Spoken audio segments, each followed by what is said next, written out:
Students, आज के video में हम पढ़ेंगे बीए पार्ट फर्स्ट के paper first principle of sociology समाजशास्त्र का सिद्धांत। आज का हमारा टॉपिक है समाजशास्त्रीय परिप्रेक्ष्य, सोशियोलॉजिकल पर्सपेक्टिव। समाजशास्त्रीय परिप्रेक्ष्य को समझने से पहले हमें परिप्रेक्ष्य की अवधारणा को समझना होगा। परिप्रेक्ष्य या पर्सपेक्टिव शब्द का अर्थ क्या है?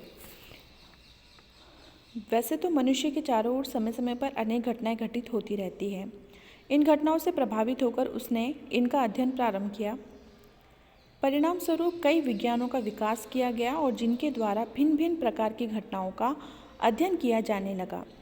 साथ ही ये भी अनुभव किया गया कि विभिन्न विषयों से संबंधित विज्ञान एक ही घटना या समान घटनाओं का अध्ययन भी करते हैं।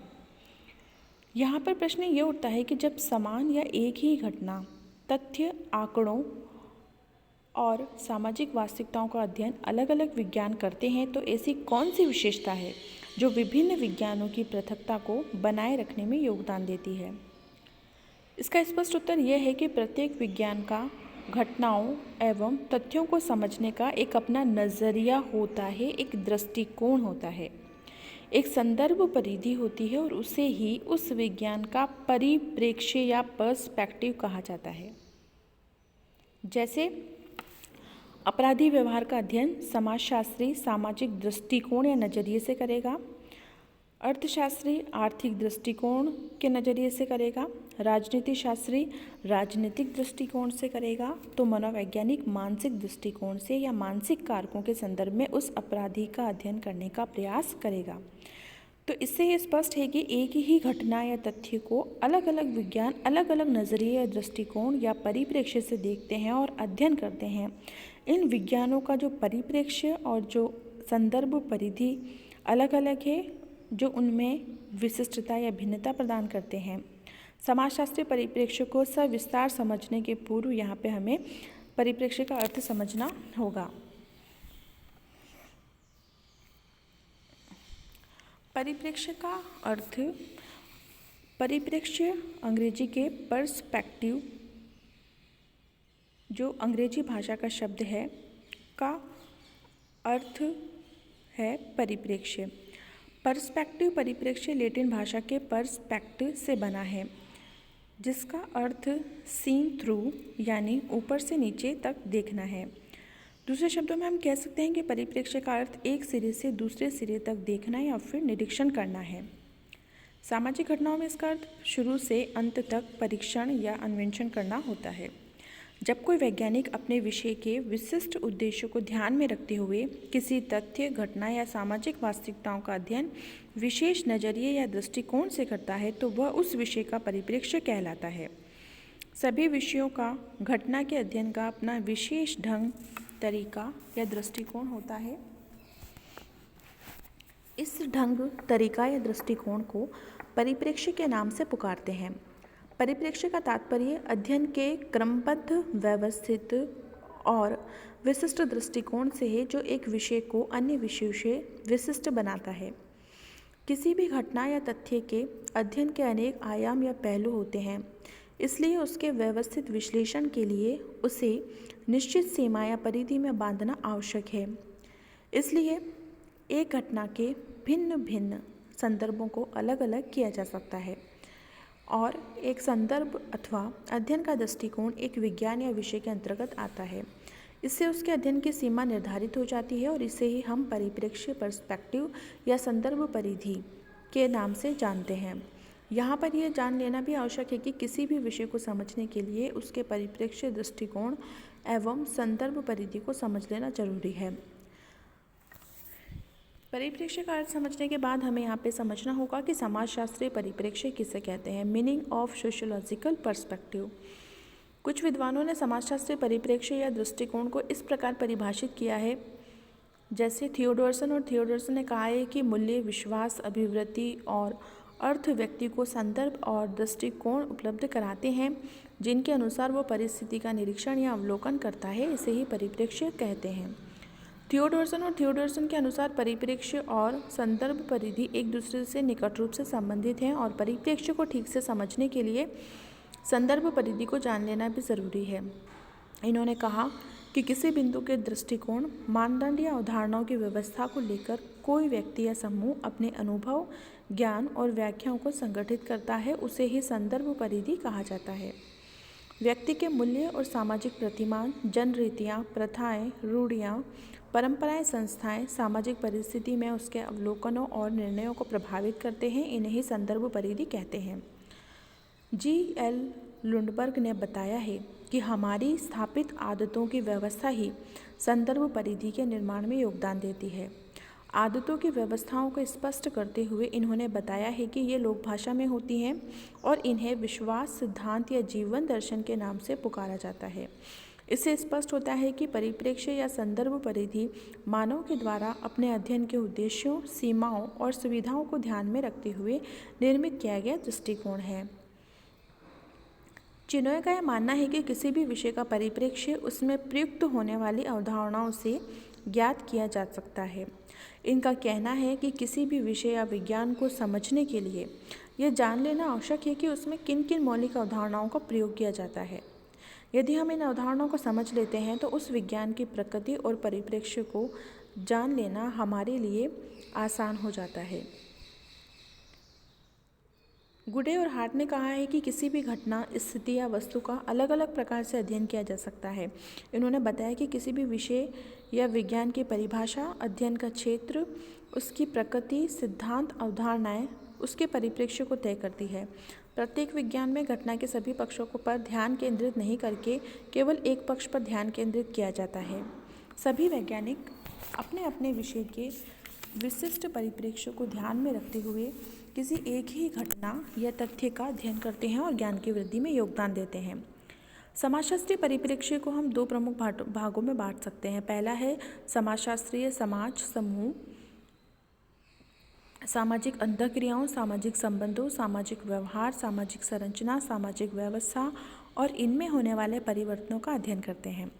वे पता लगाने का प्रयास करते हैं कि इन परिवर्तनों से सामाजिक व्यवस्था, सहयोग, एकीकरण, संगठन आदि घटते हैं या बढ़ते हैं, और वे इस दृष्टि से भी अध्ययन करते हैं कि इनसे कहीं अव्यवस्था, विघटन, असंतोष, तनाव, संघर्ष आदि तो नहीं बढ़ रहे हैं। दूसरा है समाजशास्त्री सामाजिक प्रघटनाओं के अलावा अन्य सभी घटनाओं, तथ्यों या वस्तुओं का अध्ययन समाजशास्त्री दृष्टिकोण से करते हैं। वे पता लगाने का प्रयास करते हैं कि ये घटनाएं, तथ्य या वस्तुएं मानव समाज, समूह, सामाजिक व्यवस्था, सामाजिक संगठन और सामाजिक व्यवहार को किस प्रकार से प्रभावित करते हैं। अध्ययन के इस पक्ष पर अनेक समाजशास्त्रियों जैसे कि इलॉय चिनॉय, लुंडबर्ग, गुडे और हार्ट आदि ने जोर दिया था। वैसे हमें यहाँ पे यह समझना बहुत ज़रूरी है कि समाजशास्त्र से घनिष्ठ संबंध रखने वाले सामाजिक विज्ञानों जैसे कि राजनीति विज्ञान, अर्थशास्त्र, हिस्ट्री, साइकोलॉजी, मानवशास्त्र के दृष्टिकोण या परिप्रेक्ष्य को समझने का प्रयास करना है। साथ ही हमें ये भी जानना होगा कि समाजशास्त्रीय परिप्रेक्ष्य किस प्रकार से इन सामाजिक विज्ञानों के परिप्रेक्ष्य से अलग है। जैसे है राजनीति विज्ञान। राजनीति विज्ञान की मुख्य रुचि सत्ता के अध्ययन में होती है, सरकार के अध्ययन में होती है। इस शास्त्र के द्वारा राज्य और राजकीय प्रशासन के अध्ययन पर विशेष जोर दिया जाता है। राजनीति शास्त्र संगठित मानव संबंधों का अध्ययन करता है और ये सामाजिक संबंधों का ही एक अंग है। राजनीति शास्त्री वस्तु और घटना का अध्ययन इस दृष्टिकोण से करता है कि उसका शक्ति संबंधों, सरकार और विभिन्न राजनीतिक दलों पर क्या प्रभाव पड़ेगा। जहाँ राजनीति शास्त्री शक्ति संबंधों और सरकार को अपने अध्ययन के लिए विशेषतः चुनता है, वहाँ समाजशास्त्री राजनीतिक व्यवहार में रुचि लेता है, जैसे वोट देने संबंधी व्यवहार में, विभिन्न राजनीतिक मामलों के बारे में, सामान्य अभिवृत्तियों और मूल्यों में, राजनीतिक आंदोलनों और ऐच्छिक संगठनों की सदस्यता और निर्णय लेने की प्रक्रिया आदि में। समाजशास्त्र में सभी प्रकार के सामाजिक संबंधों का अध्ययन किया जाता है। समाजशास्त्र सरकार सहित विभिन्न संस्थाओं के अंतर संबंधों के अध्ययन पर जोर देता है, जबकि राजनीति शास्त्र सरकार के अंतर्गत चलने वाली प्रक्रिया के अध्ययन से संबंधित है। कई ऐसे विषय हैं जिनका राजनीति शास्त्रियों और समाजशास्त्री दोनों ने अध्ययन किया है, लेकिन उनके परिप्रेक्ष्य में बहुत अधिक भिन्नता है। अर्थशास्त्र में मनुष्य की आर्थिक क्रियाओं और व्यवहारों का अध्ययन किया जाता है। अर्थशास्त्र को वस्तुओं और सेवाओं के उत्पादन और वितरण का अध्ययन करने वाला विज्ञान भी कहते हैं। इस शास्त्र के द्वारा व्यक्ति के धन के उत्पादन और उसके वितरण, उसके द्वारा किया जाने वाला उपभोग से संबंधित व्यवहार का अध्ययन किया जाता है। धन से संबंधित मानवीय क्रियाओं या गतिविधियों को प्रमुखता देने का कारण ये है कि धन आवश्यकताओं और इच्छाओं की पूर्ति का प्रमुख साधन है। अर्थशास्त्री किसी वस्तु का अध्ययन आर्थिक दृष्टिकोण से करेगा और वह पता लगाने की कोशिश करेगा कि वो वस्तु कितने में खरीदी और कितने में बेची गई है और उससे बेचने वाले को क्या लाभ या हानि हुई है। अर्थशास्त्रियों की आर्थिक घटनाओं के संबंध में भविष्यवाणी करने की क्षमता अपूर्ण होती है और इसका कारण ये है कि वे व्यक्तिगत प्रेरणाओं या प्रयोजनों और संस्थात्मक बाधाओं जैसे कारकों को आवश्यक महत्व नहीं दे पाते हैं। समाजशास्त्री अपने विशिष्ट ज्ञान के आधार पर इसका अध्ययन करने में विशेषतर सक्षम हैं। समाजशास्त्री ये भी देखते हैं कि वस्तुओं की मांग, पूर्ति और कीमत पर प्रतिष्ठा, परंपरा और मूल्यों का क्या प्रभाव पड़ता है। उत्पादन और प्रोत्साहन का क्या संबंध है। इतिहास घटनाओं के क्रम को बताता है, भूतकाल की विशिष्ट घटनाओं का वर्णन करता है, उन घटनाओं के कार्य कारण संबंधों की विवेचना करता है। इतिहास उस समय क्रम का पता लगाने का प्रयास करता है जिसमें विभिन्न घटनाएं घटित हुई हों। व्यवहार का समय क्रमानुसार व्यवस्थित अध्ययन ही इतिहास है। इतिहासकार उस क्रम का पता लगाने का भी प्रयत्न करता है जिसमें विभिन्न घटनाएं घटित हुई हों। समाजशास्त्री एक ही समय में घटित होने वाली घटनाओं के मध्य पाए जाने वाले संबंध को प्रकट करने में रुचि लेता है। जहाँ इतिहासकार अपने को भूतकाल के अध्ययन तक सीमित रखते हैं, वहाँ पर समाजशास्त्री समकालीन घटनाओं के अध्ययन को महत्व देते हैं। इतिहासकार विभिन्न कालों में संस्थात्मक स्वरूपों जैसे भूस्वामित्व या परिवार में स्त्री पुरुषों के सामाजिक संबंधों में होने वाले परिवर्तनों में रुचि नहीं रखते। इस प्रकार के संस्थात्मक स्वरूपों में होने वाले परिवर्तनों और संबंधों पर समाजशास्त्री अपना ध्यान केंद्रित करते हैं। मनोविज्ञान को मस्तिष्क या मानसिक क्रियाओं का विज्ञान माना गया है। जिस प्रकार से समाजशास्त्र का केंद्रीय विषय समाज और सामाजिक व्यवस्था है, ठीक उसी प्रकार से मनोविज्ञान का केंद्रीय विषय व्यक्तित्व, पर्सनैलिटी है। मनोविज्ञान की रुचि व्यक्ति में होती है, न कि उसकी सामाजिक परिस्थिति में। मनोविज्ञान में संवेगों, प्रेरकों, चालकों, प्रत्यक्ष बोध, सीखना आदि का अध्ययन किया जाता है, जो व्यक्ति को एक निश्चित प्रकार से व्यवहार करने को प्रेरित करते हैं।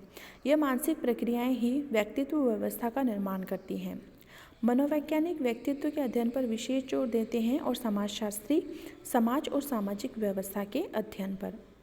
समाजशास्त्री जानने का विशेष अध्ययन करता है कि एक समाज में लोग किस प्रकार का व्यवहार करते हैं। वह व्यवहार उन लोगों की संस्कृति, उनके सामाजिक संगठन और उनकी परिस्थिति आदि कारकों से कितना प्रभावित होता है। साथ ही उस समाज में उस व्यवहार को किस रूप में संगठित किया जाता है। जनमत, भीड़ व्यवहार जैसे दंगे, राजनीति या धर्म के क्षेत्र में जन आंदोलन आदि के अध्ययन में समाजशास्त्री दृष्टिकोण और मनोवैज्ञानिक दृष्टिकोण के बीच का अंतर समाप्त हो जाता है। मानवशास्त्र विश्व के किसी भी भाग में निवास करने वाले आदि मानव के जीवन के सभी पक्षों का अध्ययन करता है। जब हम मानवशास्त्र पर संस्कृति के विज्ञान के रूप में विचार करते हैं तो उस समय मानवशास्त्र और समाजशास्त्र एक दूसरे के काफ़ी निकट आ जाते हैं। जहाँ मानवशास्त्र आदि मानव का अध्ययन करता है, वहाँ समाजशास्त्र अधिक उन्नत सभ्यताओं का अध्ययन करता है। मानवशास्त्री समाजों का अध्ययन उनके समग्र रूप में या उनके विभिन्न पहलुओं को ध्यान में रखते हुए करते हैं, लेकिन समाजशास्त्री किसी समाज के भागों का अध्ययन करते हैं। वे साधारणतः कुछ संस्थाओं जैसे परिवार या किसी प्रक्रिया जैसे सामाजिक गतिशीलता आदि का अध्ययन करते हैं। तो यहाँ पे स्टूडेंट से स्पष्ट हो जाता है कि विभिन्न विज्ञानों का अध्ययन करने का अपना अपना अलग अलग परिप्रेक्ष्य, दृष्टिकोण और अध्ययन का क्षेत्र या विषय वस्तु है। समाजशास्त्र का भी इसी प्रकार से अपना एक अलग परिप्रेक्ष्य, एक दृष्टिकोण और अध्ययन क्षेत्र है।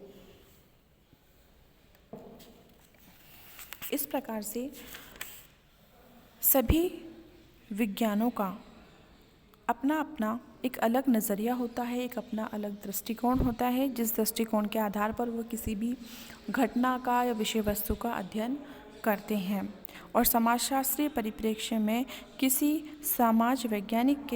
समाजशास्त्री के द्वारा अपने समाजशास्त्रीय परिप्रेक्ष्य दृष्टिकोण से ही किसी सामाजिक घटना का अध्ययन किया जाता है, क्योंकि परिप्रेक्ष्य का अर्थ होता है कि किसी भी घटना को एक सिरे से दूसरे सिरे तक देखना या उसका निरीक्षण करना है।